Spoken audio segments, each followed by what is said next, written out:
大家好，我是小慧，欢迎您来到我的频道，也非常感谢您百忙之中收看我的视频。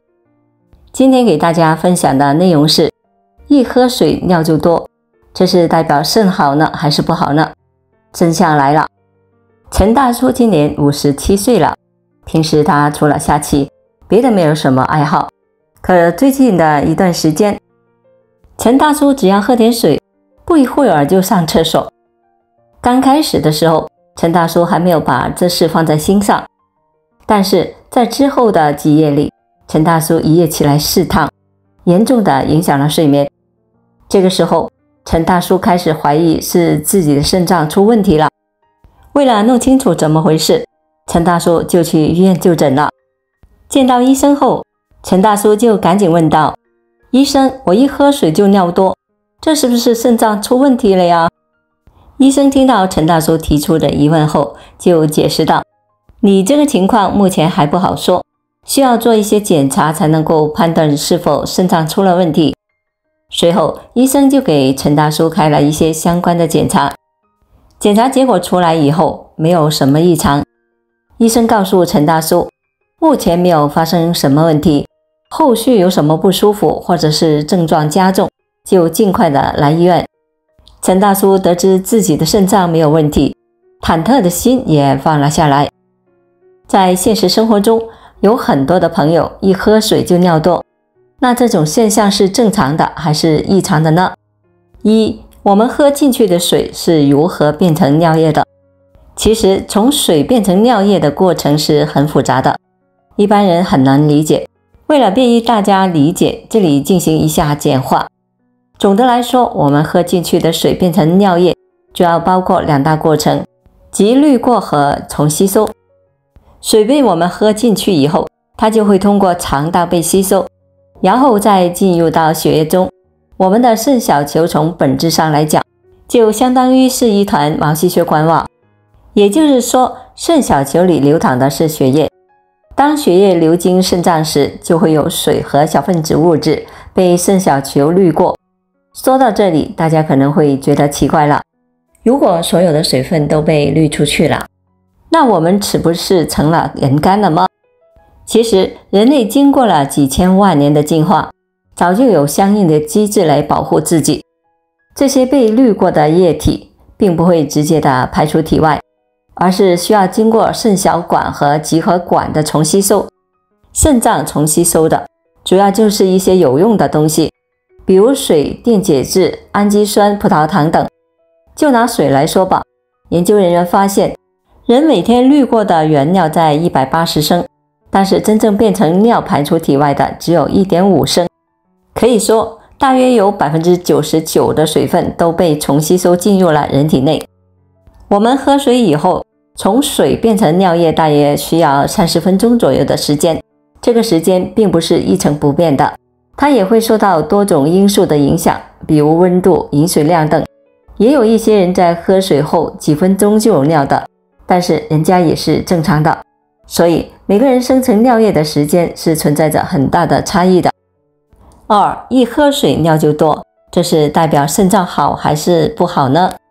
客观来说，一喝水尿就多，这个情况可能是正常的，也可能是异常的。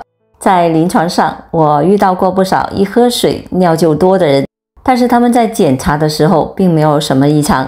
然而也有一些人一喝水尿就多，做检查发现肾脏也确实存在着问题。很多朋友在夏天吃西瓜的事情，不一会就会产生尿意。其实造成这种情况的主要原因就是因为西瓜中的糖分比较高，这些糖分进入到肾小管以后，就会造成肾小管内渗透压增高，进而引起渗透性利尿。还有一些朋友一下子喝了很多的水，人体为了维持电解质的平衡，就会减少抗利尿激素的分泌。抗利尿激素分泌减少了，那就会让更多的尿液排到体外。与此同时，有些朋友一喝水尿就多，可能是因为精神性烦渴。这种一喝水尿就多，主要就是因为心理因素引起的，在对其进行了心理方面的治疗后，症状也多能够缓解。当然了，一喝水尿就多，也可能是某种疾病在作祟。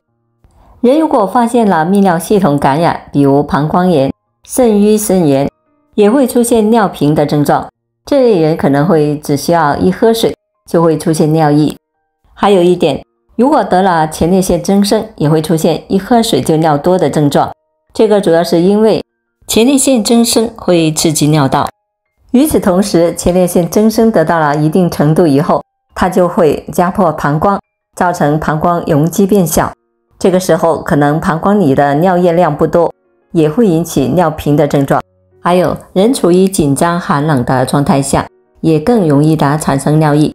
体内血糖水平过高的人存在代谢障碍，身体无法正常的吸收葡萄糖，导致尿液内的葡萄糖含量上升，也容易频繁的上厕所。3. 如果一喝水尿就多，那么应该怎么办？我们应该如何的保护肾脏？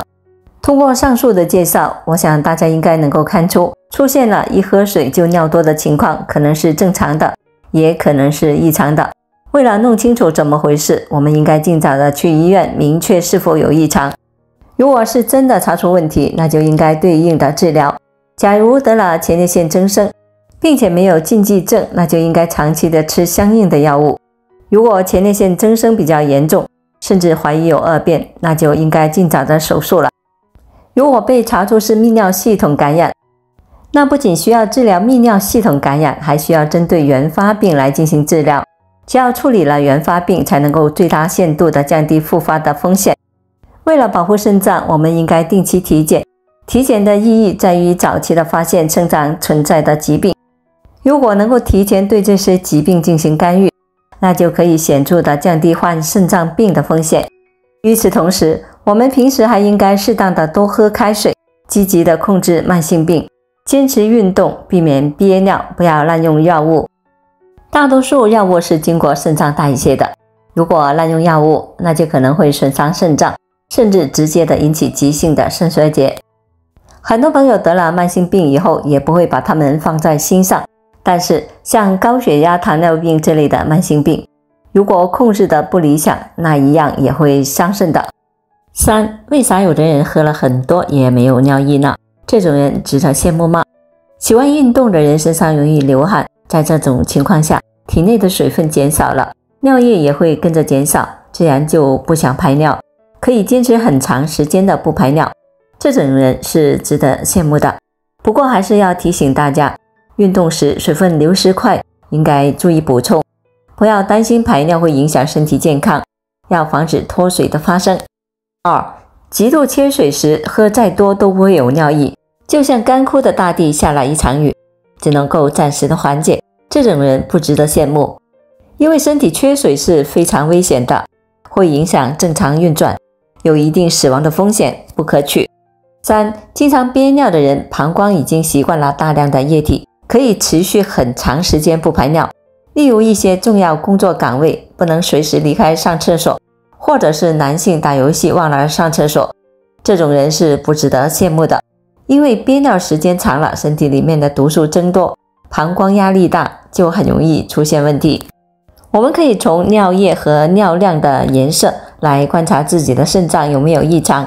正常的情况下，每天能够产生1000至2000毫升的尿液，排尿4到7次。如果次数不足4次，尿量还很少，那就要注意了，可能是肾脏出了什么问题。但是多次大量的排尿也要注意，可能是尿崩，这两种极端情况都不正常。肾脏不好的人还应该注意尿液的异常变化，若是有较多的泡沫、烂苹果味、颜色发红，那就应该引起重视。这些都是异常的状况，尤其是中老年人，发现自己上厕所次数变多了，一会儿功夫跑了好几趟，这种情况就要重视起来。好了，朋友们，今天所分享的视频内容就到这里了。如果您觉得我分享的视频内容对您有所帮助的话，就请您给我点个赞吧。非常感谢您的支持和鼓励，我们下期见。